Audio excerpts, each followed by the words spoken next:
Hello, guys, and welcome back to the podcast. This is Paint the Town Dead, and I am one half of your host, Caitlin. And I'm Andrew. Hi, Andrew. You seem a little tired. I'm very tired. Don't worry about it. Okay. Also, guess what? We're out late. Can you guess why? Caitlin had a problem. Again, medical issues strike once more. We're going to get this figured out. We're going to get there, and my episodes will once again be on time. Doubtful. Yeah, it's going to happen. It's going to happen. We're going to get there. We're going to get fixed. Tune up this old car here that is my body. Anyway. So yeah, should we talk about what we're going to talk about today? I think you should talk about what you're talking about. Okay. Andrew, off the top of your head. All right. How many serial killers can you name in Arkansas?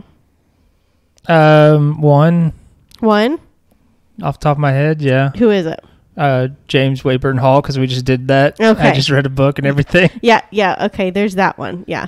And we have, of course, our first episode that we did on Ronald Simmons, but not really technically a serial killer. He is what they classify as a family annihilator, which both are horrible. I mean, he did it all in like one day also. Yes, yeah. Which is part of the thing. Whereas I guess it maybe technically counts, but in my brain, a serial killer is like active for a while doing stuff. Yeah. So, so you got one. I could probably name 0 if you asked me that question until I heard about the story I'm going to tell you today. All right. Okay. Andrew. I'm not going to tell you a name. Oh, okay. But I do also, here's another game. I want you to guess what city in Arkansas we're going to. Fort Smith. You are correct. Awesome. We are back in Fort Smith, per the usual, it seems like. And I'll just go ahead and say, I got pretty much all my information exclusively from, it's the Snapped show. I think we've watched that before, Snapped, but it's Snapped Notorious. And the title of the episode was The River Valley Killer. And I got pretty much like 100% of my information from there. It was a really good episode. It was very thorough. And I like in the show, they were like, Fort Smith is a town where crime just doesn't happen. It's a sleepy community where people leave their door open. And I was like, we don't know the same Fort Smith.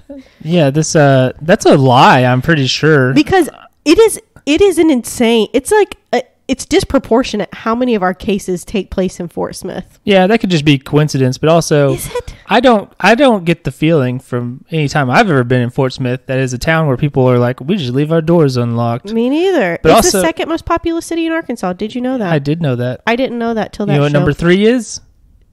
Tell me. I believe it's Fayetteville. Then it goes Springdale, then Jonesboro. I would feel like Fayetteville would be bigger than Fort Smith. Nope. There's that. It sure isn't. But I mean, I think Fayetteville plus Springdale, because they're like together. And I think that is bigger together. I don't remember. I could see that. I could see that. I was like, we clearly do not know the same Fort Smith. And also, this guy is called the River Valley Killer because Fort Smith is right by the Arkansas River. And I would also point out that Fort Smith is most well known for like hangings and judge and like the Wild West. Mm-hmm. So again, I don't know. Sleepy Town does not sound like the Fort Smith I've ever heard of in any timeline throughout all of history. I was like, this is not right. That's a misleading description. They're a bunch of liars is what they are. But I will say they showed some pictures of downtown Fort Smith and now it's getting revitalized and updated and it looks a lot better than it used to. Oh, it was actually pictures of Fort Smith? Yeah, it was like some videos. Unlike Mans and Bands where they were like, look at, where is it, Greenbrier? Yeah. Yeah, and they're like, here's video of Conway. Yeah. I was like, you can even see the big dumb welcome to downtown Conway sign they have. And you're like, that's not the same city. I was like, you're a bunch of phonies. Liars. Which my thoughts on Mans with Vans have been well documented. It's bad. It's not. It's very dramatized and not accurately so. So the story I'm going to tell you about tonight, it's really sad. It's pretty wild. And I had never heard of any of these crimes before or this particular killer. So buckle up. We're talking about the River Valley Killer. So our story pretty much begins on April 10th, 1993. How old were you in 93? For April, I would have been still 3. Yeah. Okay. I was also 3. So Lily Jones, she was just a quiet 89-year-old grandmother she was deeply religious. She was legally blind, but she still lived alone. She didn't have any family in town, and she relied on neighbors and friends to help her like get groceries and run her errands and take her to church and whatnot, which she went to church all the time. So one night she heard a noise at her front door. She wasn't expecting anyone that night, so it was very unusual. So when she went up to the door, it was a man, and he had knocked on her door, and he asked if he could use her phone. She told him no, and the dude retaliated by literally obliterating her door and kicking it down. So the man came in and began to assault Lily, just brutally assault her. And in that time, actually, when she beat her to unconsciousness, or she acted unconscious, it was kind of unclear in there. But during that time, he raped her, which is like, dude, you're a terrible person right from the get-go. You're awful. So after a while, like I said, Lily, she feigned or lost consciousness, and she appeared to be dead. So the attacker, seemingly just, tossing her aside, finished what he came to do or whatever. He stood up and he exited the house, thinking that she was dead, I think. So after a few minutes, making sure the intruder had left, Lily got up and she dialed 911. I mean, she had miraculously survived this incredibly brutal attack and was capable of calling 911 and telling them what had happened. So police showed up quickly to the house, and they began inspecting it, and they began looking for evidence, but the intruder did not leave much behind. Like it was not much at all. So he didn't have any weapons. He didn't use any weapons, just like his fists, and nothing was stolen. So they're like, okay, kind of seems like he literally came in to rape her. But they did catch a break, and they found some semen on Lily's clothing. And of course, this being the early 90s, though, DNA technology was very limited. They had no suspect DNA to send it. At that time, they said they had to send it to the FBI headquarters in Quantico, and you had to send a suspect DNA with it to compare it to, and for it to like match up, but they did not have that. So and they wouldn't have had like a database. Right. There was no, what was that called? CODIS? You would know better than me. I don't remember. That sounds like a right thing. Right. The thing you said. Or a national DNA database, something like that. They did not have one because it's 1993. So, anyways, so they didn't have a suspect DNA to compare it with, which was a necessity at the time. So quickly, investigators determined that this was a person.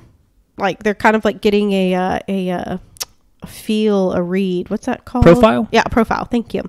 They're getting a profile on this guy, and they determined that this was a person who was solely motivated by sexual exploitation and on an incredibly vulnerable victim. I mean, clearly Lily lives alone. She's 89. She's legally blind. She relies on others to help her. She is so vulnerable. And he preyed on her particularly. And they said that made him feel powerful. And then forensic psychologists developed a theory that the individual may have an issue with his mother or grandmother.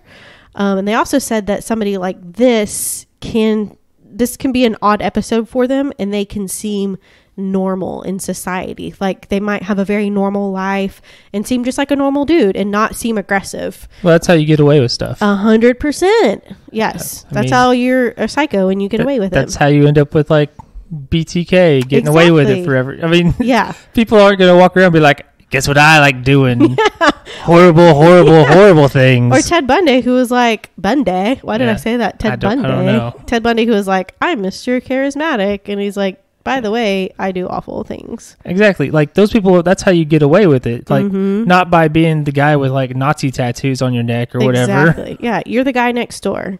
So when questioning Lily and like asking her for details, it was a little difficult given that she was legally blind, but she did say that she could feel the man, and she felt he had on work gloves. And when she touched his face, she felt as if she knew him, but she could not place him, and that he did have facial hair. So we're going to move on to, I think it was June of 1993. I'm trying to remember. June of 93. So Juanita Wofford, just like Lily, was an incredibly religious woman. One Sunday, her pastor and some fellow church members noticed that Juanita was missing, and she didn't tell anybody that she wouldn't be there. And she would, like, everybody was like super concerned because that was very unlike her to miss anything at her church. And she didn't tell anybody. She didn't tell her friends or anything. So her pastor, concerned, sent 2 men over to her house to check on her. And the men immediately noticed something was wrong when they showed up, because Juanita's door was clearly broken into. I mean, it was just totally shattered and obliterated. And there was an odor issuing from the house. So the men stopped and just immediately notified authorities.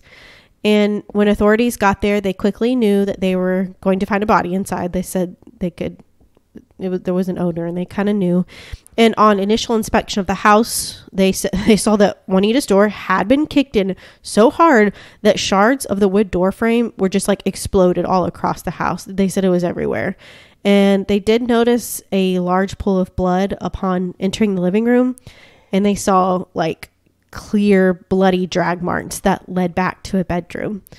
And when authorities entered her bedroom, unfortunately, they did find Juanita lying on her bed. I mean, totally beaten, just beaten, unrecognizable. Horrible, horrible beating. And this was just like a sweet lady. And her family said that, but she would stand up for herself. She wasn't afraid to stand up for herself. And they could clearly tell, investigators could tell, that she did put up a fight against this man. She did have a lot of defensive wounds. And because of her state of dress, it also appeared that she had been raped. They also figured that she had died about 1 or 2 days prior to her discovery, and that would put her murder around June 23rd, 1993. So just a couple months after Lily's assault. And investigators immediately thought of Lily when they saw this, because they're like, this is an identical attack to, like, this crime scene is identical to Lily's crime scene, except Miss Juanita was dead, whereas Lily survived. And he maybe thought that Lily was dead. Exactly.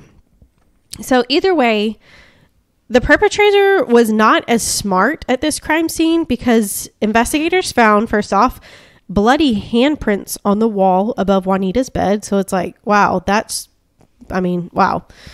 They also found some odd wet spots on the wall by her bed that turned out to be urine. Gross. Yeah. And psychologists, it's all gross, honestly. Yeah, all of it, 100%. None of these are good things that we're finding here.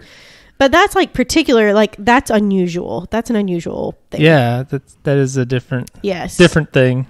So psychologists would go on to say that this could be a form of humiliation and degradation, again showing that this perpetrator wanted total power over his victim. The man also, this is odd, the man left a bloody shoe print in a weird place. It was on the wall above the couch in the living room. It was like behind the couch and above it. And they said that it kind of looked like Juanita had fought so hard that the man had to push, like he was on the couch bearing down on her on the ground and using the wall as leverage to push her down. So, I mean, sis was fighting. Well, like, good for her. And I mean, this guy was, it's like he had, do you see what I'm saying? Do you get that visualization? No, I'm trying to. Here, I'll show you. Hold on. I'll show you. Oh gosh. I'm just kidding. I was like, I don't. Literally, like, this is the couch. Man is like this, feet are here, bearing down. Nobody can see that, but I just showed Andrew with my hands. Yeah, I don't know if this is gonna work in my brain. I have no imagination. Maybe I can't visualize this. I'll show you after the podcast. Okay. So, I mean, it was such an odd, and it was a clear bloody shoe footprint. Like, I mean, it was like so odd, such an odd place. So they, of course, bagged that, took that. So initially there was no direct link found between the two women, but as investigators continued, they realized something quite large physically connected the two. The railroad tracks ran right by both crime scenes, like right behind. And at the edge of the tracks by Juanita's house, they found something that might be a lead. And it was a blue baseball cap that read, "No beer, no work," which I was like, that's a very odd slogan, but okay. No beer, no work. So they bagged it just in case. And at this point, the hunt is on. Is that from something? Like what is I this from? don't know. Are you looking it up? I'm trying to. Because I saw that and I was like, I don't understand that phrase. Okay, it says in 1919, when the U.S. government proposed introducing prohibition, hundreds of thousands of workers in New York and New Jersey voted to strike on the day it was enacted. So dude wearing that hat like booze. Yeah. Yeah, okay. Like any good American. Like any red-blooded man would. It's like the picture I saw at the old State House where it's like a picture of a giant bologna and it says prohibition on it because it's bologna. Oh, that's clever. Look at that. Yeah, very fun. Okay. I did the click thing. I'm sorry. Can't believe you. We talked about this. Okay.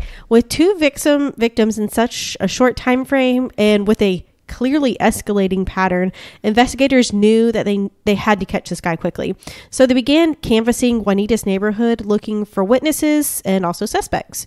So they came upon a nearby neighbor who had like a body shop, automotive body shop. And he and Juanita had some words in the past because Juanita felt as if this man was loud and disruptive and he would rev his motorcycle all the time. And I totally get that because that bothered me too. And the man was questioned, but nothing substantial came of it. So when Juanita's autopsy came back, it was revealed that she was sexually assaulted, and she was sexually assaulted post-mortem. So after she had passed away. So this term, some of you are probably familiar with, that's called, in getting sexual pleasure out of, having sex with a dead person. That's called necrophilia. So forensic psychologists state that an individual who partakes in necrophilia is someone with an incredibly low self-esteem who will wait to rape someone until they are dead, because when they're dead, they cannot reject them. The person can't say no, they can't make fun of them or anything like that. So a highly disturbed individual. So with no real suspects though in sight, and fear was just like gripping Fort Smith at this point. And it was gripping police too, who feared the perp would strike again before they could catch him. And in this time, that's when the individual was given the moniker the River Valley Killer. So during the nighttime, to try to catch him and get a one-up on him, police beefed up their patrol, especially around the railroad tracks, since that seemed to be the connection between Lily and Juanita. They would perform random stops on people that looked suspicious, just strolling through the neighborhood at 2 a.m. Like, what are you doing? Or if they were caught them driving around aimlessly at night, they would catch them. People on the railroad tracks at night, they'd be like, what are you doing here? So they were stopping a lot of people and beefed up their patrol to hopefully catch this guy. So tips began to come in as well. And people had different theories that they would call in and different suspects that they would call in. So one person called in and said that they saw a man walking the railroad tracks late at night. And the name was given, and this guy became the first suspect in the case. And his name was Anthony or Tony Barnes. He went by Tony. And this guy was no stranger to the Fort Smith Police Department. He had many run-ins with the law, and he was a particularly violent individual. They said he was just his nickname was Mad Anthony. But you said he went by Tony. Yeah, I didn't give him the nickname. Why wouldn't he be Mad Tony? I don't know. Okay, listen. Something's not adding up here. I thought, the weird thing, I thought the same thing. I said, why wouldn't they call him Mad Tony? I don't know, Andrew. So Tony here had been released from prison in March of 1993, just before Lily's attack. And not long after Juanita's attack, Tony told his cousin he wanted to leave town and relocate, a man who'd lived in Fort Smith his whole life. So it's like, I'm sorry, what? You just got released, and then as soon as this lady dies, you want to skip town? So very odd. And an uncle told police that he had some clothing of Tony's and a knife of his as well, all of which had blood on it. And it was all located by the police. And then they're like, all right, Tony, it's time for you to come in for questioning. So when asked about the blood on his clothes, Tony stated it was his own blood that had gotten on there after an altercation with an individual where Tony had used a glass bottle to attack the guy or smash him, and the glass broke and cut his hand. And so the blood was his, he said, which it's okay, that's actually a really plausible story for a guy named Mad Anthony. That sounds like Mad Tony getting into fights. Oh, Mad Tony, just up to his shenanigans. But I mean, it was okay. Yeah, that makes sense. So Tony seemed to willingly work with police. He offered a DNA sample, and he said he'd do whatever he needed, and that included participating in a lineup with Lily, who, remember, is legally blind. So instead of looking at them, she went down the line and she felt the men's faces in their hair. When you said lineup, I was like, how? How is the lady with basically no eyesight gonna do this? So she felt him. They're already dicey as it is. I know. So she told police that none of the men matched what she had felt. She said none of them were the guy. And after Tony's DNA came back, it was clear that he was not the perpetrator in these cases, and he was cleared. So there goes the first one. So not long after Tony was given as a suspect, another credible tip came forward. Jonathan Keith Cole came forward to police and told them he had a 19-year-old friend that he said had burglarized some homes, including the home of Juanita. And the friend said that he had kicked down Juanita's door and used a sliver of the broken door frame as a sort of like spear to stab Juanita. This guy was named Joe Gibbs. So police brought Joe in and began to question him, and he immediately began to deny everything. He said he never killed anyone. He's never burgled anyone. He was like, what the heck? And Joe was like, yeah, take my DNA. And so they did it. Results came back, and they're like, yeah, you're definitely not the guy. So now they're like, what a jerk friend, right? I know. What kind of dick friend is like, hey, my buddy, he murdered somebody. Anyway, check it out. Like, what is that? Yeah, that's why I was like, what kind of friend is that? Or did Joe like claim he did that to his friend? Like, what's happening here? And Joe, why would that be a bragging thing? Why, if you were lying, I murdered an old lady. Yeah. How sick is that, bro? Yeah. What's like? What? That's not a good story, Joe. Dude. Joe, this is a problem. I gotta go snitch on you because you're murdering old ladies. I don't think we can be friends. It's no good, man. So, anyways. Yeah, weird thing. But that individual quickly came and went. And so they're like, okay, two suspects in. We really need to find this guy now because time's ticking. So in January of 1994, a new suspect emerges. And this individual had 4 previous encounters with the law, and he looked like a really good suspect.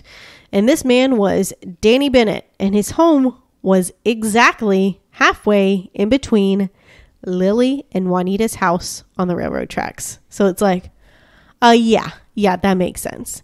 So Danny was a 39-year-old man and lifetime resident of Fort Smith, and he had been questioned in other circumstances. Like, he had been out and about wandering very, very late at night. Like, he was one of those people that had been out wandering around near the railroad tracks, and so they questioned him, and they said he just behaved oddly, and that he always carried a knife on him. So it's like... It's Arkansas, though. What kind of knife is this? I need to know, because... it's like the one that you put on your belt. That's fine. People do that all the time in Arkansas. They do. They do. So, but it's like, you're halfway in between Juanita and Lily's house. You're just hanging out by the railroad tracks late at night, and you always have a knife on you. Sometimes you just need a knife. Yep. So, they tried to bring Danny in for questioning, but he is nowhere to be found. And so police went ahead and questioned his sisters and asked if they can come give a statement. And they're like, yes. And when they came and spoke to police, they gave an awful character description of Danny. And they stated he was a violent man who hated their mother. He had been abusive to them and also had some like odd sexual quirks. Like, he was 39, but he was sexually involved with much older women, like in their like 60s and 70s. I mean, 39 is basically elderly. It's fine. Wow. John's almost there. He's going to listen to this. I feel like I'm almost there. I call myself elderly all the time. I'm already there physically, so it's fine. I feel like I'm there. Mentally? No, the opposite. Oh. I'm like there, like looks wise, but no, you're not. But I'm mentally, no. I'm very much. I'm a child. I'm a man child for sure. I'm reaching like the mentality of like a 22-year-old right now. Yeah, that sounds about right. Yeah, good stuff. So right around the time of Juanita's murder, Danny came to his sisters and asked for them to help him dispose of a pair of shoes and a knife.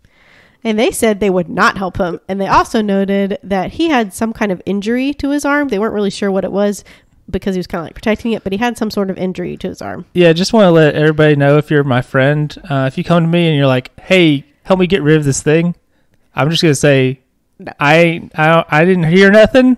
Just go away, though. Yeah. I ain't helping, but I ain't saying nothing. Yeah. Bye. That's it. Don't show your face again. I have these bloody shoes. Help me burn them. No. You can deal with that somewhere else. Yeah. This is your problem solely. You can tell me whatever story you want, so I don't have to make up something, but I'm just telling you, I ain't helping. I'm out. So they also stated that around the time of Juanita's murder, the cap that Danny had worn for years was gone. And when police showed the sisters the cap that they had collected from the railroad tracks, the one that said, no beer, no work, they confirmed that it looked identical to the one that Danny had lost, which is like, that seems like a very specific hat. So, you know. And police also spoke with Danny's ex-wife, and she said that Danny had heavily abused her, and including using electricity to shock her, and he would urinate on her. I assume he didn't do both at the same time because he might shock himself. That's true. You're right. So Danny was looking like a really good suspect. So mid-January, a couple weeks later, police were finally able to locate and apprehend Danny, and they questioned him about what his family had said. And of course, he denied all of it. He took a polygraph test. It showed deception. So he was like, look, y'all search my house. So he let police search his house. He showed them where he kept his weapons. And he's like, look, these are these. They also found multiple 2-liter bottles full of urine around his house. Like, they showed pictures of it on the TV show. Multiple lots of 2-liter bottles filled with urine. Does he not have a toilet or an outside? Danny stated that he kept his urine because he thought any biological specimens from him were important and that he needed to keep them. What is he, that dude from Dr. Strangelove? Who's like, the Russians are going to steal our precious bodily fluids? Like, what is happening here? I don't know. He should be sent to the Arkansas Hospital for Nervous Diseases, which isn't called that anymore. It is not. Is that in Hot Springs? I think it's just called the Arkansas State Hospital. It's in Little Rock. Okay. I like UAMS and that whole compound. Yeah, that it is a compound. So, very unusual quirks here. So they're like, yeah, this guy did it. Yeah, that's very different from just like likes older women or whatever. It's like, this is like specific. This is getting into like a darker territory to me. Yes, it is. So after Danny is brought in a second time for questioning, Danny confesses to Lily's rape and assault, and he gave a detailed story. And he then confessed that he had killed Juanita and gave a detailed story of that. And police just knew they had their man. I don't like the way you phrase that. What? Just knew they had their man makes it sound like they did not have their man. They knew they had their man. Okay. I don't know. This is what it's like. Police, they just knew they had their man. Okay. They knew they had their man. The just is like maybe throwing me off here. Okay. Keep going. Just keep going. Okay. Just a thought. Okay. So I'll keep going. So they arrested this man and immediately charged him with rape and murder. And the community is super relieved. They have the perp. I mean, this guy totally did it. And no more attacks occurred for a long time until August 10th of 1995. Language is important. It is. So in the middle of the night, the chief, this is in August 10th of 95. In the middle of the night, the chief detective is called for a homicide. And when he arrives, he notices that the front door is totally obliterated in. There are puddles of blood all over the floor, and off to the right in her bedroom, 74-year-old Ruth Henderson is lying in her bed, just clearly beaten and murdered and appearing to have been raped as well. Ruth lived alone. She was elderly. She had been stabbed. It was an identical picture of Juanita's murder. And Lily's attack. But however, at Ruth's house, there was no urine found. So the only place urine was at Juanita's house. I was going to check. I was like, I don't think there was any at that first one either. No, it was just at Juanita's house. And Danny is in the jail at this point, right? Yeah. Okay. So, or was he out on like bail or something? Well, it was so identical, in fact, that investigators called the jail right then and there to make sure Danny was still behind bars. They're like, go lay eyes on him right now. And he was there, and they're like, he's been here. He has not gotten out. So then they were like, oh crap, we have the wrong guy. But they're like, okay, if he wasn't the killer, how did Danny know so many unreleased details of the crime scene, including the bloody shoe print on the wall above Juanita's couch? They never released that information, and he knew it. How did he know it? Well, let me tell you. Oh, okay. Okay. So I'm glad you're going to tell me, because I was about to just start throwing out guesses. Well, this is better. I am going to inform you. So the chief investigator was tipped off by another officer who was like, you didn't hear it from me, but you need to listen to the first recording of Danny's confession. And he was like, what? There's a first recording? And he's like, yeah, but you didn't hear it from me.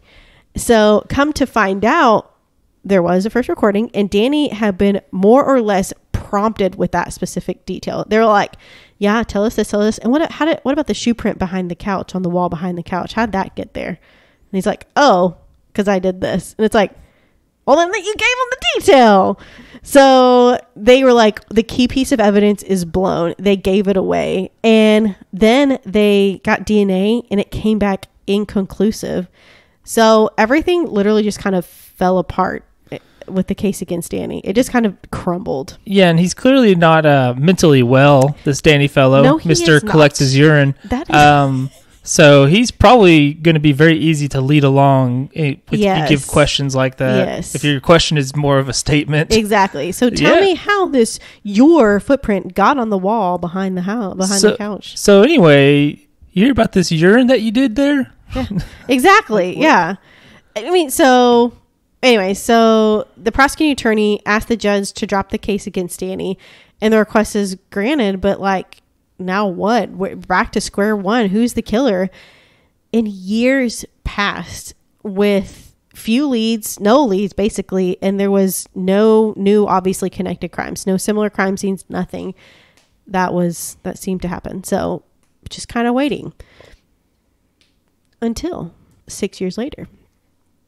In March of 2000, a 16-year-old girl called 911, panicked, saying that she had been raped, stabbed, and her throat slit. And she was the one calling, saying all this.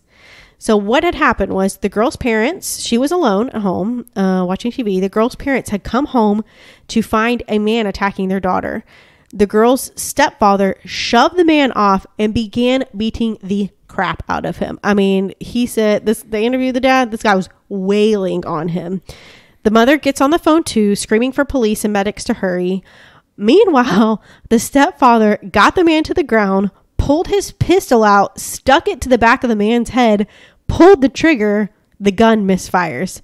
So he gets the gun, aims it again, fired again, he misses the guy.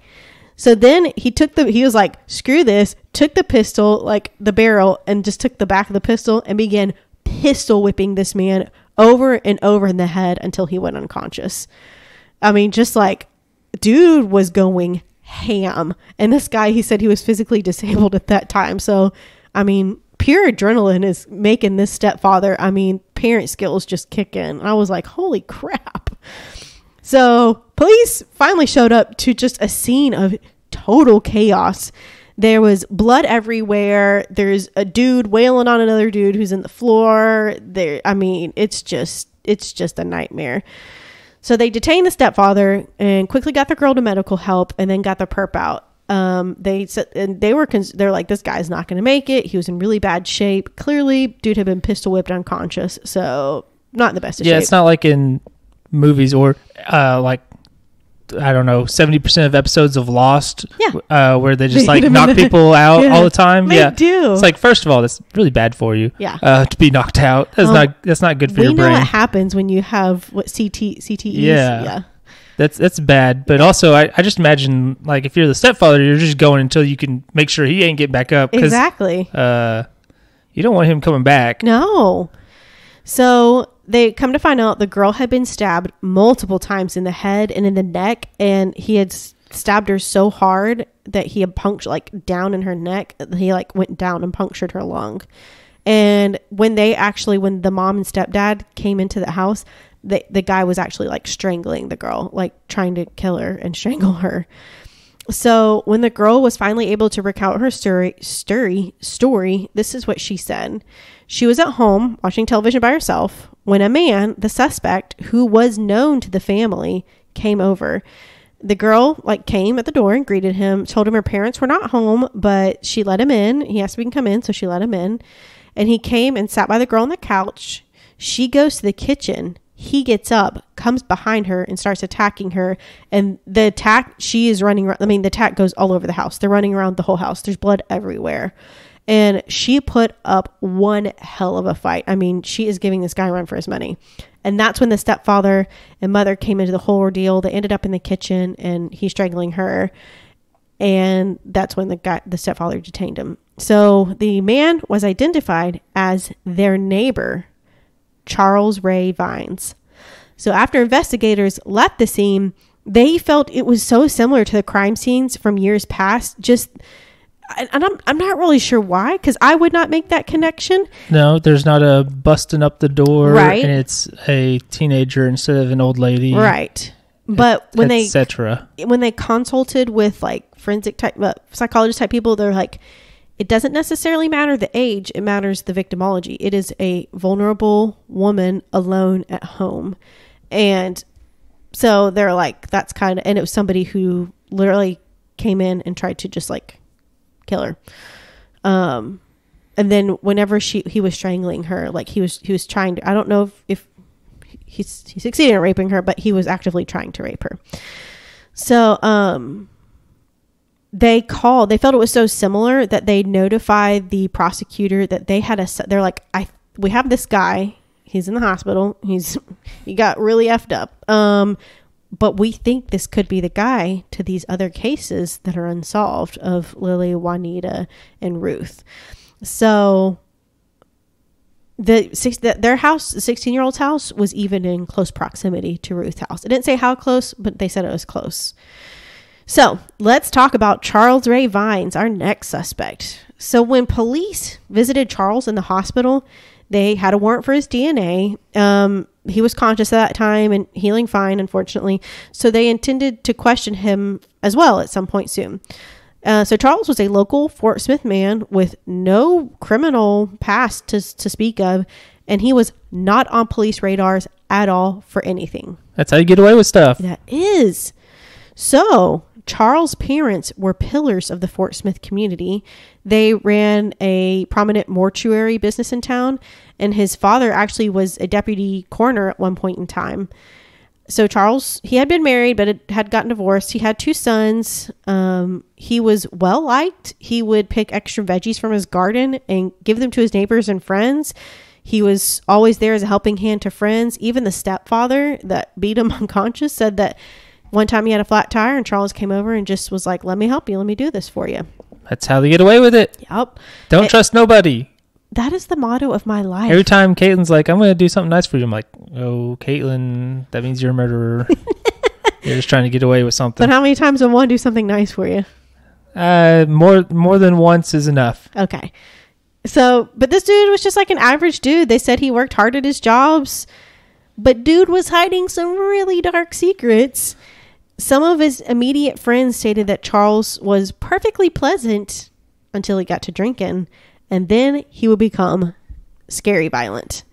One story recounted by an acquaintance stated that Charles had taken his 2 teenage sons fishing.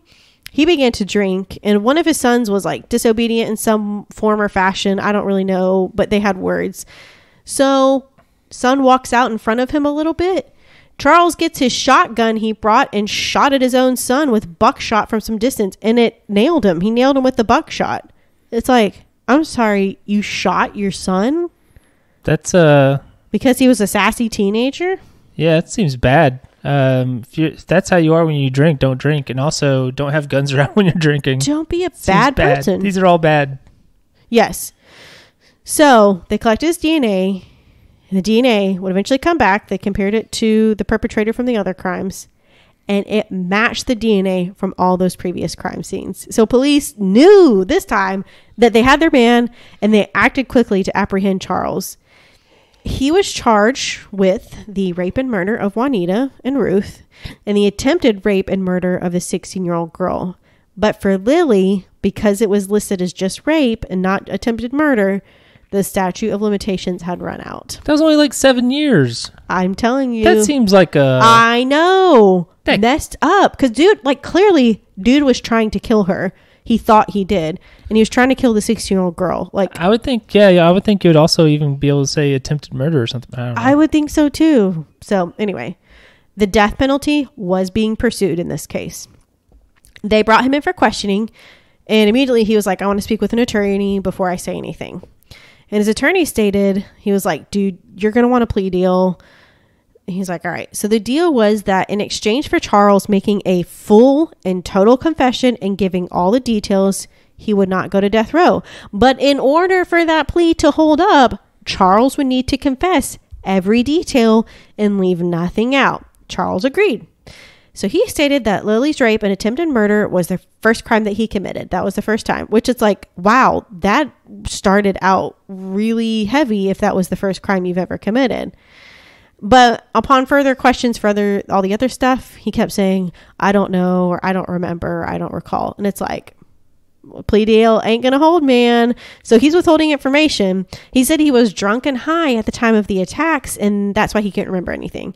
So they took a break, and they kind of had words with his attorney and the other attorneys, and they reinforced to him that if he did not start confessing, that this plea deal was out of the window. So his attorney spoke with him and were like, hey dude, you gotta be more candid if you don't want to die, because if you don't start speaking, you're gonna die. So they brought him back in, and he started confessing everything. So when asked how he knew Lily, he said that she went to church with his mom and dad, and he had known her his whole life. He even called her Aunt Lily. His parents were some of those friends that brought groceries over. And good for Lily, she was alive to see him be arrested. She lived to be 102 years old. Baller. So when asked how he knew Juanita, he said that his friend lived next door to her, and he was over at that friend's house often. It was the friend with the body shop, the automotive body shop. And when asked why he urinated at the crime scene, he was like, I didn't do that. And so it's like, maybe. And so they said, did you do that, at any point with your past partners? Did you, was that part of it? And he's like, no, I'm not into that. So investigators thought maybe Danny, you remember Danny, Mr. Peanut Bottle? Yeah. They thought that he had come in, noticed, because he was on the railroad tracks by Juanita's house, noticed that her house had been busted in, came in, wandered inside her house to see what was going on, and then saw that she was dead, and then just peed there. I don't know why. I don't know why that was the thought process, but Danny clearly doesn't have a good thought process. So they thought maybe that's what happened, but even if they did have that place where he peed, they said that DNA and urine degrades within 28 days. So they wouldn't have been able to get a DNA sample anyways. So they thought that maybe Charles and Danny were working together, but Charles said, I don't know this guy. I've never met him. We didn't work together for anything. So earlier when I was like, I'm going to just throw out guesses, my guess was that he was working with somebody. Together, yeah. Yeah. But no, they didn't know each other. So Charles did admit and say that the point of the killing was to participate in, to the necrophilia or whatever. He also, get this, at one point was a night watchman for one of the local mortuaries. So you can imagine what likely happened during his time alone with a bunch of dead people. So that's messed up. And of course he grew up around dead people too, because, his parents owned a mortuary. So it's like, yeah, dude was messed up from the beginning. So a woman Charles once dated also came forward and stated that they would have sex at a hotel, she's like unusual because like they have perfectly good houses, but he chose hotels, and he wanted her to lay perfectly still while they had sex. And on my notes, I put red flag. If dude wants you to not move at all and not breathe and not speak or move at all, you need to run, honey. That is a bad dude. And yeah. And then another girlfriend came forward and stated a separate, like totally independent of the other girl, said that he did the same thing. So it's like, that's bad. That's a red flag.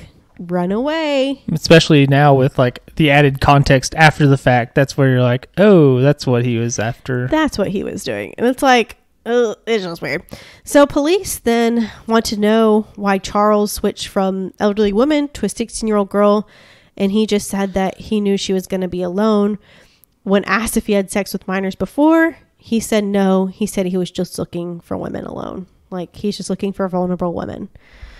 So after his confessions and with all the evidence submitted, Charles went before a judge. In exchange for his confession, Charles was sentenced to 3 life sentences without the possibility of parole, which I hate so much that Lily didn't get justice in her, like, he didn't get any time necessarily for her case because the statute of limitations had run out. Yeah, I'm looking at, I don't know if this maybe changed at some point, but everything I'm looking at says there's no time limit for rape. That probably that may have changed. Probably changed. I don't know. Yeah, I'm going to guess this changed because this was a while ago. I mean, 20 years ago, basically. So I bet it's changed. Thank God. So Charles would spend the next 18 years incarcerated. At one point, he was actually suspected of being like possibly connected to Morgan Nick and Missy Witt, both of whom we've talked about on the show. However, there has been no official or tangible connection made. And even on the Who Killed Missy Witt page, they addressed it that there's no direct connection between the two. So, anyways, just interesting. Like, I wonder how they got to that point. Anyway, but in September of 2019, Charles Ray Vines, the River Valley Killer, died in prison at the age of 56 of natural causes, quote unquote natural causes.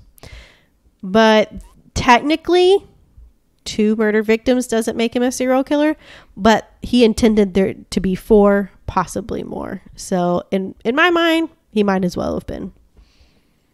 He tried to be. He tried to be. I guess. Yep. And that is the story of the River Valley Killer. All right. Well done, Caitlin. Thank you. You did it. I did it. It might be late, but it's not because it wasn't ready. Yeah. Oh, well. It happens. Especially people will be fine. Yep. We don't get paid for this. They're going to have to be fine. Yeah. They don't have a choice in the matter. Andrew says so. That's right. So. What Andrew says. Mm-hmm. It's like Simon says, but more binding. Except if you're talking about Squid Game, which I watched. I just don't want to watch it. Yeah, it's pretty brutal and rough. So maybe be in a mindset. It's kind of like, do you know what the concept is at all? Is it like, yeah, they play the games, they get eliminated, they die. Yeah, basically. It's kind of like Battle Royale meets That's what I said. little games. I thought you were about to say that. Yeah. I remember you borrowed my copy of the book Battle Royale, and you did not finish it because it was too much. Did not like it. I'm sure. Because you said it was when... Hunger Games. Yep, you said it was Hunger... You're like, Hunger Games is just wimpy Battle Royale. I was right. I was right. It's a very similar concept. Almost the same. Didn't like the book. Battle Royale's pretty good. That movie's pretty good, too. And the director's an interesting guy. Who? Of the Battle Royale movie. I don't remember his name. Oh, okay. But like he grew up, like he was a kid during World War II in Japan.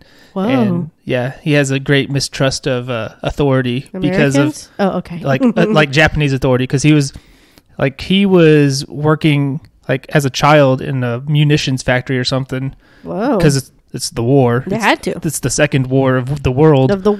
And that's when he like stopped trusting adults or whatever, because they're like, no, it's fine. It's fine. It's like, meanwhile, America's running a bombing run over them and blows up the factory and all that. So he's like, it's not fine. And like a bunch of his friends who were also children died and stuff. So he's like, these adults knew this bombing run was happening. They just told us to keep working anyway, not find cover. Wow. But he's an interesting guy. But yeah, I watched Squid Game. It's like the biggest show in the world for some reason, which I think is crazy. It's not that good. I don't know. Yeah, why is it so big? I don't know. It just resonated with people, I guess. Basically, it's like people who are all in horrible debt get dragged into it, and they're like, if you win, you get $1 bazillion. And so I would like $1 bazillion. It's like a commentary on the economic issues of the world right now in countries. Ridiculous. But yeah, takes place in South Korea. That's the good Korea. It is. It's the one where we... who knows? Maybe North Korea is great. We just don't know anything about it because they close everything off. It could be the best. It isn't. Spoiler alert. Yeah, so I watched that. You said you didn't have much of anything this week, right? Just a little bit. Okay. I'll do another one real quick. Okay. I watched Castlevania, the TV show, yeah. at least part of it. Yeah. I've seen the first 2 seasons. Have you watched it at all? I watched part or most of the first season, I think. Okay. The first season's only like 4 episodes. Yeah, I watched it all then. Okay. So yeah, I watched the first 2 seasons. First season's like 4 episodes. The second is 8. Mm-hmm. There's a third and fourth season, and they're 10 episodes each. So I'll probably be through with that pretty soon. Mm-hmm. But it's pretty good. It's solid. It looks like anime, but it's not anime technically, I guess. It's written by Americans. So. Oh, okay. You know my thought on that. Yeah, because you're weird. You're weird. Just bizarre take that just makes no sense. Anyways, continue. It is. You're like, anime doesn't have story. Castlevania had a story. Yeah. I mean, but again, it was written by Americans. Exactly. But thank you for proving my point. Yeah, just watch Cowboy Bebop. I don't know. That's a good show. I thought about watching Hellsing again, but anyway. So yeah, Castlevania. That's it. That show's all right so far. Mm-hmm. I've heard really good things about the last season. Andrew, wait. What? We missed it. What did we miss? How many Star Wars? Oh, it's 0. You ruined it. It's 0. Don't worry about it. Isn't there a new Star Wars thing coming out? I don't know. Probably. Yeah, there's a new thing coming out all the time. I don't know. Boba Fett thing? Yeah, it comes out December 29th when you're doing your surgery. Oh, yeah. I'm having surgery December 29th. So. Andrew, think about me while you're watching your Star Wars thing. I'm going to. Yeah, that's coming out the 29th. I forget what all. They've got like a zillion. They're working on that Obi-Wan show. Oh, yeah. Hello there. They brought back Ewan McGregor and Hayden Christensen. They brought Hayden Christensen back? Yeah, because he's Darth Vader. I think there's another show. Does this happen post Vader transformation? Yeah. Immediately post? Or very I mean, we don't know the story details, but I believe it's supposed to take place basically between Revenge of the Sith and A New Hope. Okay. So, because he's not Alec Guinness, old man Obi-Wan yet. Oof, that was rough. Hey, you live in the desert. It does things to you. It does. It makes you, yeah. Okay. Yeah, there's a bunch of Star Wars stuff that's coming out at some point. Okay. Mandalorian will be back at some point. Yeah. They're doing that Rogue Squadron movie, but anyway, they're doing a bunch of stuff. Okay. Taika Waititi's doing a movie at some point. I love Taika Waititi. I don't know. So many of these Star Wars things got announced and then canceled and whatever that I'm just like, I'll wait until there's at least a teaser of some sort. Yeah. I don't know. Why don't you tell me a thing that you've been looking at? Okay. You kind of mentioned one of them. I am going to have surgery at the end of the year. Going to have, if for those people who might be interested, if not, just skip on past. It's called a colon resection because I've been sick so much this year. I have to have part of my colon taken out. So bye-bye colon. We'll see what happens. And then I started a new book series. It's called Harry. I'll say Harry Potter. No. I'm just trying to think of something that. Okay. I'm trying to think of something that would be hilarious because there's no way Caitlin would read it. The Ring World. Ring World? Ring World. No, I don't know what that is. Discworld, whatever it is. I don't know what I'm talking about. Rim World? It's a video game that John plays. I don't know. Ring World, I think, is a thing. And I think Discworld might be a thing. I have no idea. I think those might be two separate things. Okay. It's none of those. I'll tell you now. It's none of those things. It's the Shades of Magic trilogy by V.E. Schwab, who wrote the book that I like so much. The something life of Addie LaRue. Yeah. Do you remember the one about the girl? Vaguely. Discworld and Ringworld are two separate book series, just so you know. One is sci-fi, one is fantasy. I don't know what... Have you ever heard of Halo? You know the Halo from Halo? I do. Ringworld. Oh, okay. And then Discworld is fantasy. Oh, okay. It sounds interesting. I actually want to read those someday. Okay. Anyway, you do your thing. Sorry. Yeah, get out of here. I just had to do fact-checking. Let me talk! Okay, so The Invisible Life of Addie LaRue, that's the one that I read that I like so much. I thought it was a great book by V.E. Schwab. I started the Shades of Magic, the Shades of Magic trilogy. And so far... 50 Shades of Magic? No, not into that. But so far, Shades of Magic trilogy, really good, and I'm really loving it. Like the way this guy writes. I feel really connected with the character. I guess it's a guy. I don't know if it's a guy. V.E. Schwab. Maybe it's like J.K. Rowling, where they don't put the first name because they want to trick people into thinking it's not a girl. Yeah, that's how you do it. So love it so far. Highly recommend so far. I'm almost done with the first book. Yeah. How many books are in that? It's a trilogy, so okay. That would be 3. I was just checking, and so you're going to read it in order, not try and go out of order like you thought you were going to do with that one book series. What one book series? Throne of Glass, I think. There was something where you're like, I'm going to read this book, and it's like, it's out of order. What are you doing? Well, technically it was a prequel, but it came out like 3rd. Okay, well, weird. As the expert in Star Wars, you don't watch the prequels first, just saying. Oh, you watch release order because that makes more sense. Does it? Yes, very much so. Okay. 1,000% so. Okay. And then I just want to talk about the Witcher trailer that came out, and I am super stoked for the new season. I haven't seen it. I don't watch trailers ever.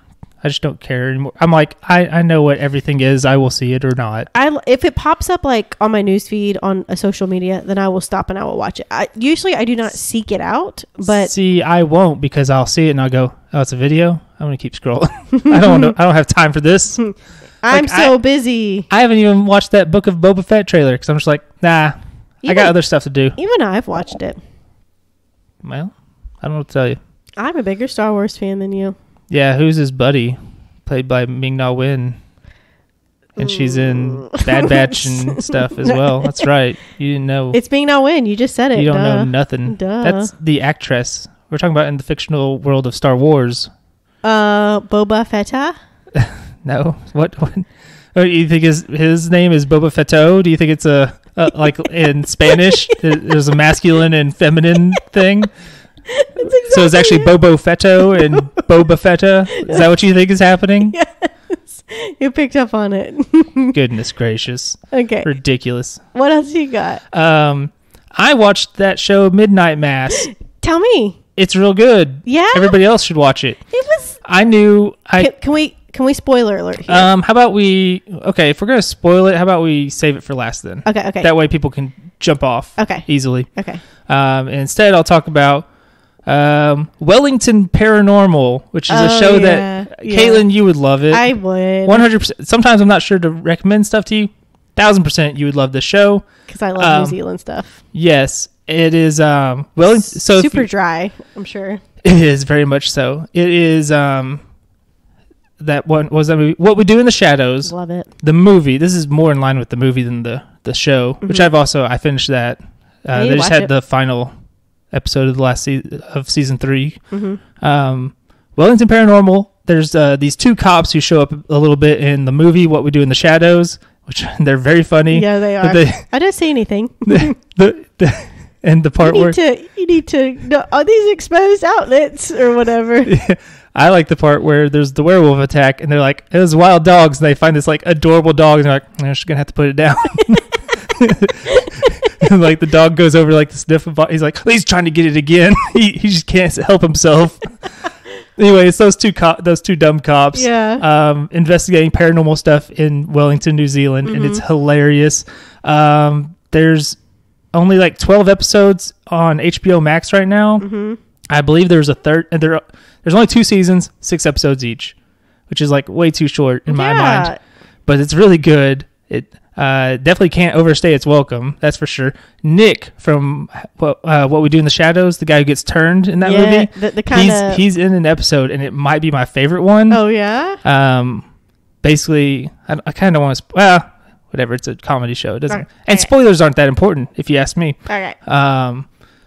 Basically, he just keeps hypnotizing them throughout this whole night, and so at the end of the night, there's like, it was a slow night, nothing happened, but like a bunch of stuff had happened. He just kept hypnotizing them, and be like, you won't remember any of this. Don't even worry about it. That's funny. So that show is very funny. You will definitely like it. 100%. You know what they call Wellington? The city that's not Christchurch. They call it. Well, somewhere I read they call it like Welly Town or Welly or something. That sounds right. But they also call it Windy Wellington. Windy Wellington. It's very, very windy there. I learned a new Kiwi slang, which is that Like a cooler, like a plastic cooler. Wellywood, that's what it is. Because that's where they do, because there's so much film stuff going on in New Zealand now, because it's beautiful. Yeah. And that's where it's all kind of hubbed out of as well. So Wellywood. You get it? Yeah. That's what it was. But they call a cooler a chili bin in that show at some point. They find a guy's arm. There's like, we'll just put it in the chili bin. And they're like talking to the camera, like, if you're missing an arm, just come by the station and pick it up. It's that kind of show. And, what was it? Oh, they were calling chips chippies. Chippies. Yeah, which I thought was very funny. Chippies. But yeah, that show was really good. I love New Zealand stuff. Yeah, there's only like 12 episodes on HBO Max, which is... That's a shame. Yeah, I was like, oh, it's over. My life is over as well now. So I have nothing. Speaking of HBO Max, Dune. Oh yeah, you watch Dune. Is on HBO Let me Max. tell you everything about Dune. I'm ready. I'll tell you everything I know about Dune. How about that? Do it. You can tell me. Synopsis, let's go. There's a desert planet called Arrakis, I think. That is correct. There's sandworms. Yep. Atreides. There's a guy named Duncan Idaho. Yep. And there's a thing called the spice. And everybody's like, we got to get the spice. And I forget what the spice does. I think it has to do with space travel. Like, I don't know if it's aging or their consciousness or something like that. Has to use it to deal with space travel. And that is everything I know about Dune. Okay, Dune. That video that went Dune. Dune. That's pretty much it. You summed everything up. Don't forget about Harkonnen, which in the 1984 movie they say Harkonnen. That's how I would have guessed. I've seen it written. Yeah, it's Harkonnen. I even looked it up. I was like, why are they saying it like this? Like, that's the way you're supposed to say it. Isn't there a thing where he has to put his hand in a box or something and it's like horrible pain? Yeah, I will not fear. Fear is... It's like the little death or something like that. Yeah, that's Paul Atreides. Yeah. And then his dad is super foxy, Leto Atreides, played by... I thought you were going to say Jared Leto. I was like, ew, what happened to you in the past week? Ew, you know better. Played by one of my favorites, Oscar Isaac. Love him.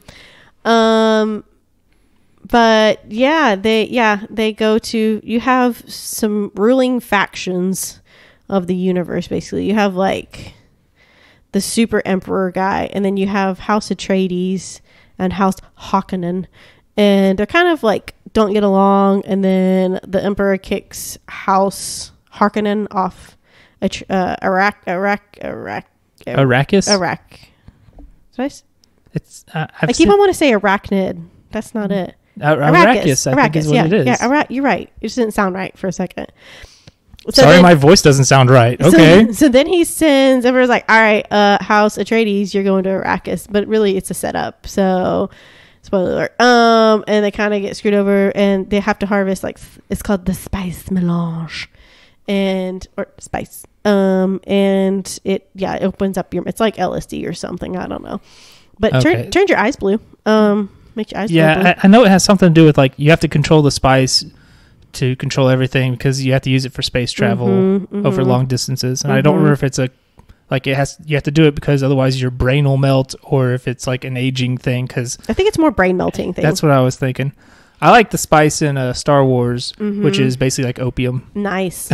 The Fremen people are the native people to Arrakis, and they do not like people messing with their stuff. Weird. Sounds right. Yeah, that seems pretty right. It seems like standard civilizations throughout all of space and time. Yeah. So anyway, then like Paul Atreides is a cool dude, and he's finding out some cool stuff about him. His mom is Lady Jessica. She's a weird lady. I don't know what her deal is. We're going to find out more in Dune 2. Yeah, so they're doing a second one. Yep. Officially. And I think a third one. There's 3 books. Three main books. I'd say there's like a bunch of books. I know some of them weren't written by the actual author. They were like his kids read them, supposedly based on his notes. But some people are like, I don't know. Let me see the notes. Let me see them. So, we watched, when I was a kid, we watched Dune a lot because my dad was into it. Starring Sting. Yes. In weird underwear. Yes. And he was Duncan Idaho in that movie. Jason Momoa is Duncan Idaho in this movie. And just dreamboats all day. I do like Jason Momoa. And Oscar Isaac. Oh my gosh. Also, Drax is in it, and he plays one of the... Dave Bautista. Yes. He plays one of the Harkonnen people. And then In that one Suicide Squad movie that I don't like very much. Yeah, the good one. The better one. Yeah. The one that's good. Are you talking about the good one or the bad one? The one that you like. Okay, so you're talking about the good one. Yeah. The polka dot guy. Yeah. He's in it briefly. That's cool. Also love Skarsgård dad. Yeah. I can't remember his first name. I don't know their names either. But it's the Skarsgård dad. He plays the professor in the Thor movies, that Natalie Portman's character that's like her. Okay, yeah. Like I know who her you're talking mentor. about. So he's the Skarsgård dad. He plays the lead Hawkenin man, the floaty Hawkenin, the big fat floaty Hawkenin man. Okay. You know what I'm talking about? Yeah. Yeah. So, anyways, all that to say, we watched the 1984 Dune movie a lot. It made no sense to me when I was a kid, but we watched it a lot. Still as an adult, probably wouldn't make much sense. But you know what? We watched it because my dad liked it. And now that I have seen this Dune, I was like, wow, that Dune is crap. 1984 Dune, crap. Everybody agrees. I was going to say, that's been like the general consensus. Your dad was the outlier in that. Yeah. So I do like that the guy that plays Paul Atreides in 1984 Dune is the mayor from Portlandia. Yeah, that guy, he's great. He's in all kinds of stuff. I love him in Portlandia. Oh, I guess it makes sense because he's in Twin Peaks, which is also a David Lynch thing, and he did that. Yeah. That does make sense. Directors like to grab some of the same people. Yes, it's kind of like all the Christopher Nolan films have Michael Caine or pretty much all the time. Yes. So yeah. I really liked it. I loved the visuals, loved the music. The acting, that was like a grade A stellar cast. Zendaya, I don't know if it's Zendaya or Zendaya. I believe Daya. She had all of like 5 minutes in the film. And in the trailers, they're like, oh my gosh, it's Zendaya. Come see the movie. It's Zendaya. Oh, by the way, she has 5 minutes and she's just doing this the whole time. Caitlin's just making faces. I don't know how to... I'm making eyes. It's like, she's like, I'm a mysterious Fremen lady and I'm mysterious and making eyes and I carry a knife. Ooh. And it's literally, that's her for 5 minutes at the end of the film. And it's like, cool. Anyway. Yeah, that happens sometimes where they like overhype somebody's involvement in a film because they're famouser than some people. Yes. Yeah. I don't know. Like, I'm trying to think of an example. I know there are some. I just can't think of any off the top of my head. But Ben Affleck and Smoking Aces. No, it's in the Suicide Squad movie. There was Pete, what's his face? That's everybody, yeah. Yeah. Lots of people. Yeah. Nathan Fillion is in that. Yeah. That movie's good. Yeah. That's a good movie. So. The Suicide Squad is quite good. I agree. Dune. Sounds like people actually like it. It's for good. the most part. I liked it. I liked it a lot. I think. I don't know what their ratings are on the Rotten Tomatoes or whatever. Let's find out. Dune Rotten Tomatoes. Dune gonna load this website up. Someday it's gonna load. 83%. That's pretty good. 90% audience. Oh yeah. Those are good numbers. Yeah. But yeah. So I think that's everything. I guess we'll talk about Midnight Mass. Spoilers. So you want So Midnight Mass. We're going to talk about Midnight Mass. We're going to spoil it. This is the last thing we're talking about. So if you want to dip out and not hear about Midnight Mass spoilers, do that. You know who we are. Go see our stuff. Yeah, we're on Twitter, PTT Pod. Blah, blah, blah, blah, blah. Paint the Town Dead on Facebook. Paint the Town Dead, one word, on Instagram. PTTD Pod at gmail.com. If you have email as your thing you want to send us, we technically have TikTok. I don't know why. Don't worry about it. Don't worry about it. If we ever do anything with it, we will be sure to share it on everything. Yes, we will. We'll be like, we did it. Yeah, something happened. Look at it. We did the TikTok thing. So now we're going to talk about Midnight Mass. We're going to spoil it. If you don't want it spoiled, first of all, I'm going to say it's quite good. Watch it. Don't let us spoil it if you haven't watched it. That's my recommendation. But Andrew, was it better than Haunting of Hill House? There were some things about it I liked better. I liked some of the atmosphere better than Hill House. But I think I'd go Hill House overall. One thing I would say about Midnight Mass is I guess they maybe did this more in Bly Manor than they did Hill House. But the monologuing, oh my gosh, it's a bit much. Down. I would say the monologues in Hill House were purposeful and added to it. I feel like they weren't as long. Yes, but the monologues in this show, I literally tuned out. I have no idea. It was so boring. I tuned out. What did I say? I said this Hill House. I meant Midnight Mass. Yeah. Midnight Mass. Yeah. Everybody I've talked to about this has been like, this could have been one episode shorter, chop down some of those monologues or whatever, and it'd be like A+++ or whatever, instead of an A or whatever. Like it's really good, but it would be like even better if it's just like, I don't know, could have used some editing. Andrew, I give it a B-. It was too much monologuing. The acting though was really good, especially the priest guy. I was like, dude is convincing. I was like, yeah. And then of course I like, again, another example, recycling actors, same director, recycling actors. They had the one lady, she was Erin Green. Yes. Erin, whatever her name was. She plays Theo, adult Theo in Haunting of Hill House. Yeah.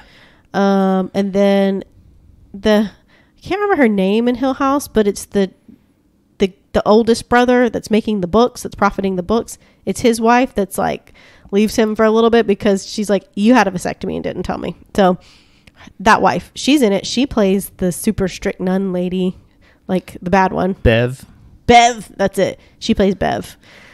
She's really good in it. I mean, the acting was pretty good, except for the main character guy. Well, the sort of main character kind of starts with him, you know? Yeah. I was like, dude, you are boring. He at some point stops being the main character because he gets incinerated by the sun. Yeah. And because surprise is about vampires. And that's why I give it a B-. Because it's about vampires? Listen, it got to, because, you know, I like the haunting stuff. I loved, Bly Manor was okay.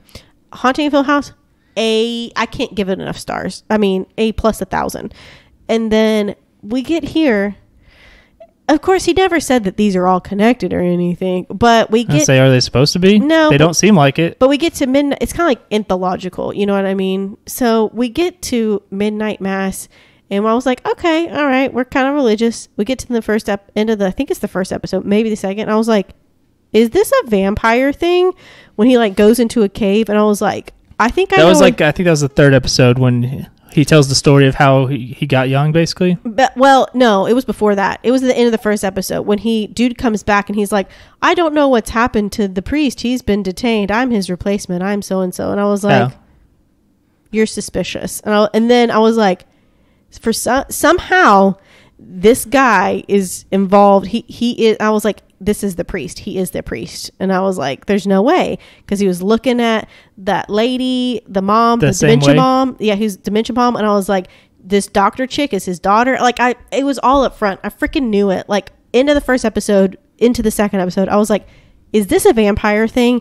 Brought vampire. I was like, this is stupid. I'm done. I'm out. I was like, oh, I'm going to finish watching it because. But then you gave it a B, so obviously it was fine. B- because the acting is good, and I do like that at least 2 people survived.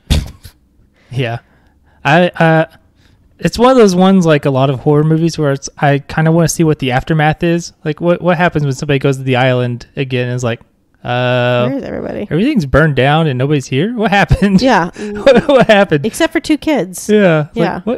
Like, what's going to happen to them? Everybody turned into vampires and the sun came up. Okay, well, so we're going to put you in an institution. Yeah. So no. It's what's really weird is that it's clearly a world where vampire fiction does not exist because... Yes. Everybody's like, oh yes, he's an angel. Clearly, he's hideous. I mean... Biblical descriptions of angels are actually that they are terrifying or whatever. Oh yeah. Not like whatever. Not like ooh, angels, nice. They're terrifying. People freak out every time they see them. But they don't also suck your blood. But yeah, the part where like it sucks his blood from his neck and then gives him his own blood, and so then he turns into also a vampire. But he doesn't know he's a vampire because vampires aren't a thing that apparently exists in fiction within this universe. Yeah. So like nobody's like, you're a vampire, though. Like, that's vampire stuff. What are you doing? Yeah, Which is a little weird, but, I mean, they do that with zombie stuff all the time. Like, yeah. Walking Dead, they don't call them zombies, even though they're obviously zombies. They're like, oh, they're walkers. Biters, deadheads, whatever they call them. Mm-hmm. But I liked it a lot. My favorite scene is the one where they're going to turn all of them into vampires in the church. Yeah, and it's like, this isn't going to work. I just remember because there was so much dread in that. Like you know what's going to happen, but you're anticipating it so much. But overall, I give it like an A-. I don't know. I really liked it, actually. Also, hated Bev. Wish she would have died a worse death. Yeah, but I like that she was like the only one who was like in after all of her like posturing of like, I'm going to heaven and I'm the best because you all suck and I'm Mrs. Jesus. And at the end, she's the only one like desperately trying to like figure out a way to survive. Everybody else is like, this is it. Just gonna resign ourselves to this fate. And she's like, nope, I'm gonna start digging this hole. And then she still gets burnt up because she can suck it, and it's her own fault anyway. She's the one who was like, let's burn everything down because revelation or whatever. And also, like in the first episode when we see Dementia Mom, I was like, well, clearly this is a 20-year-old horribly dressed up. Yes. And so I was like, I texted you. I was like, oh, thank God there's a reason for that horrible. I was like, oh, that's why she had such horrible, obvious old lady makeup. And when I saw that, I was like, there is a reason. Literally, this guy and this lady are connected. And guess what? They did. And guess what? They did bone. And guess what? They did have the daughter. And they killed her, essentially. Or he did, essentially. Yeah, you know. I like...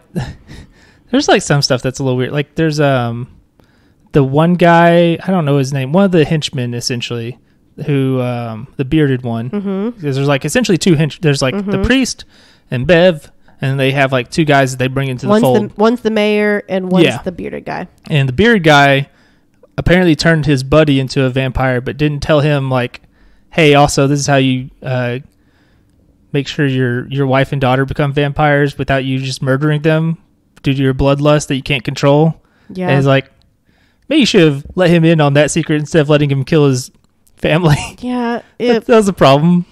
Yeah, it was. I like when they burned the building, though. That was awesome. And they're like, aha, it's the last building. We're burning it down. Yeah, it's a pretty good show. I like it. What else was it that I was going to say about it? I feel like I had something else, but I can't think of it off the top of my head. But yeah, it is weird that it's like vampires. What are those? We don't even know. I was like, are you all stupid? I mean, yes. Vampires are starting a concept that they have. On an island in America. I assume in anything ever in this, it's an alternate universe where like nobody wrote Bram Stoker's Dracula. Yeah. The lore doesn't exist. Yeah. Because otherwise they would know immediately, like, oh, dang, this is a daggum vampire, ain't it? Yeah. When it became vampire stuff, I was like, I knew going in that it was a vampire thing. I didn't. Because I saw something somewhere, like a comment or meme on Imager or something. Oh, okay. And I was like, you're like, is this vampires? It was vague enough that I was like, oh, so I guess that show, because everything else I had heard about the show was like, oh, and there's something going on, but nobody would ever say what it is. I was like, oh, that's okay. And then it was like, especially confirmed when like all the dead cats wash up on the beach and they're like, there's no blood. Like, oh yeah, vampires. Oh yeah, sweet. Yeah, we know that. Yeah, I like it a lot. Watch it. Okay. But also, hopefully you already watched it if you're listening to us right now. Here, yeah. You can watch it now, I say, on Netflix. I know October is past, but still spooky. And also that show takes place in like March and April. So there you go. So like you can watch scary stuff whenever. That's right. There's no rule against it. Time limit. Yeah. Midsummer is scary and it's daylight the whole time. Did not like. That's like in the summer. It is. It's midsummer. Yeah, exactly. That episode of Gravity Falls I watched today. It takes place in the summer because the entire show is in the summer over summer vacation, and they have in this town they love Halloween so much that they celebrate a second Halloween in the middle of like June. And it's called Summerween. They have jack-o'-melons instead of jack-o'-lanterns, so it's watermelon. But I like it. Yeah, it's a really good episode and a good show. Yeah, I mean it's like breakfast foods. You can eat those whenever you want. There's no rule against it. Don't let society limit you. You tell them. You can have scrambled eggs and bacon and whatever whenever you want. That's right. Don't you forget it. It's literally not against the law. Not against the law. Unless you're Muslim, you can't have bacon. That's true. Yeah. And some other stuff. I don't remember. I don't know enough. You're not Muslim. I don't know enough. I'm sorry. Yeah. Forgive my ignorance. Do better. I thought about it, but then I was like, why bother? We're already here. I'm not hurting anybody. Yeah. Anyway. I'm not hurting anybody right now. Man, I wish I could remember. There was something else I was going to say about that show. Maybe I already said it and I just didn't remember. It wasn't about that show. It was about the guy, Mike Flanagan, Mr. Monologuer. Boy, he is a bow wow. Apparently he's working on an adaptation of a comic book I've been reading called Something is Killing the Children, which is quite good. Yeah, you mentioned that. And all I can do is like think about like, I wonder what the monologues are going to be like. Oh, no. I'm just trying to think like, yeah, I'm Erica Slaughter, and I have this sick mask that I wear, but anyway, I hunt monsters for a living, and it effing sucks, and I hate these people I work for. They're all prick bastards. No, it's got to be more deep than that. It'll more be deeper profound. than that. It'll be like that, but deeper. Yeah, I do this because my father abused my me, parents were murdered by a monster, and this octopus plushie has a ghost in it or whatever. Don't worry about it. Okay. That got weird and very specific. Yeah. So I'm actually pretty excited for that because that's going to be a Netflix show as well at some point. Well, I can't remember her name, the actor. Mike Flanagan's wife, Theo, older Theo from Haunted. Oh, yeah. She's so pretty. Like, she's so beautiful. Are you about to talk trash about how Mike Flanagan looks then? Mike Flanagan is not a beautiful man. I love him as a director. Looks are not his forte. Directing good shows, his forte. But Mike Flanagan, not a good looking man. I was like, dude married up. That's how it often happens. Yeah, it is. In that direction. Usually. It's part of my theory. That you see lots of ugly guys with good looking girls, but not the opposite generally. It happens. You're an awful person. I'm just saying, generally, that's what happens. It's not my fault. I benefit from it, but it's not my fault. I didn't do that. Oh, that's funny. Congrats to the Braves. They're about to win the World Series, probably. Maybe I jinxed them. We'll see. Georgia! Yeah, finally win something again. I've been there. I've been to Georgia as well. Anyway, we need to wrap this up. I was at a football game that was 1 billion degrees. It sucked. Which one? Arkansas State at Georgia, 1997 or 98. Oh, you were so little. Yeah, it was 1 bazillion degrees. It was Labor Day weekend, middle of the day. So it's still technically summer. And it was ungodly hot. And like they would bring out water on like the pallets. They wouldn't even get them in the coolers or behind the vending machine or behind the concession stands. And they would just sell them off the pallet and they would instantly sell out. Wow. It was miserable. So Georgia sucks. You'd think it wouldn't be so hot, but I guess it's still... But here we are. It's still hot from the fires, from the Civil War, from Sherman's March. Wow, this went in a weird direction. We need to stop. But yeah, I guess Georgia's going to finally get a title again. Yay. After the Falcons embarrassed themselves the last time they had an opportunity. Oh, and also Georgia embarrassed themselves last time they had an opportunity, but you know. Okay. Yeah, I mean, they're all better than Arkansas State is right now. They're embarrassing. Okay. But Sports, Midnight Mass, Something is Killing the Children. Read that comic book. It's pretty good, actually. Okay. Yeah. And here's the most important thing. Everybody, Halloween's done. We enjoyed it. We had trick-or-treaters. It was fun. And now begins the season of Christmas. Or giving thanks, whichever one. No. I don't celebrate lies. I don't celebrate lies. I like good food. Lies? Yeah. You don't like giving thanks? Pilgrims didn't come and it wasn't all peaceful and happy hunky-dory. Yeah, but that's why they've removed like all of the Native American imagery from Thanksgiving. It's all just like generic fall stuff. I will do fall and stuff. Turkeys. I'm okay with fall. That's Thanksgiving. Good. You did it. But you know what? I'm more stoked about Christmas. It's really flipping cold outside right now. Like, what's the temperature? Look it up. Oh, gosh. Hold on. Why would you do this to me? It's okay. You got it? 48 degrees. That's cold. It feels like... That is colder than normal. It feels like 45, and the low tonight is 40. It's pretty cold. It's very close to freezing. It's close enough. Yeah, sure. It's close enough. I guess it's My fairly car close. will give me a warning when I turn it on at 37 degrees. It's like, hey, the roads may be icy. Be careful. What was the tweet I sent you? Let me find it. I think I still have it saved. Where it was... Okay. Yeah, it's a girl that says, "It's finally my type of basics time to shine." It has like red and green hearts. I do love Christmas time. That was a girl who does wrestling stuff. I stayed up till midnight. For the Midnight Mass? Halloween into November 1st. And I annoyed John because he was like almost asleep. And I turned on It's the most wonderful time of the year. And he was like, "Are you kidding me? It's after midnight." I was like, "I know, it's November 1st. It's Christmas time." I guess it could have been worse. You could have played like the worst Christmas song, which is "Simply Having Wonderful Christmas Time." Yeah. That song is god awful. I don't like that one. Isn't terrible. Isn't that Paul McCartney? Yes. He also did temporary help. secretary. I need somebody help. He did that with the Beatles, but I'm talking about without the Beatles. He did Temporary Secretary, which is a heck of a weird song. I don't know that one. Temporary Secretary. It's really weird. You need to listen to that song, actually. Oh, that was so good, Andrew. Oh, thank you. I was probably closer to what it was than it really should have been, considering my abilities of singing. Yeah. Okay. Well, I am very intrigued now. It's real awful. But anyways, all this to say, I hope everybody had a safe Halloween. Hope you got lots of candy. Give thanks before you steal Christmas presents. Or don't. And if you're gonna, here's my word of advice. If you're gonna order Christmas presents, you might want to go ahead and do it now, because there's a bunch of boats stuck off the coast of everywhere where things are just floating about. So go ahead and order your Christmas gifts for folks if you're gonna do that. Just order digital goods. Money. That's the gift that Cash keeps money. on giving for real.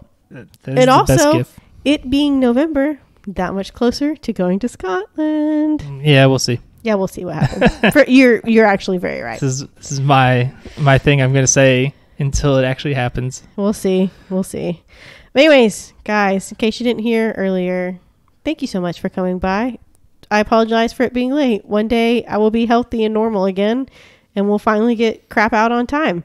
I will finally get crap out on time. Let me just say that. Thank you for being patient. Thank you, Andrew, for being patient. I appreciate it. Always. And thank you for listening. We said all the places we're at, so please go there. Rate 5 stars, subscribe, share, like, comment, everything. And I guess we'll see you in a fortnight with another episode from Andrew. Until then, see you later. Give thanks.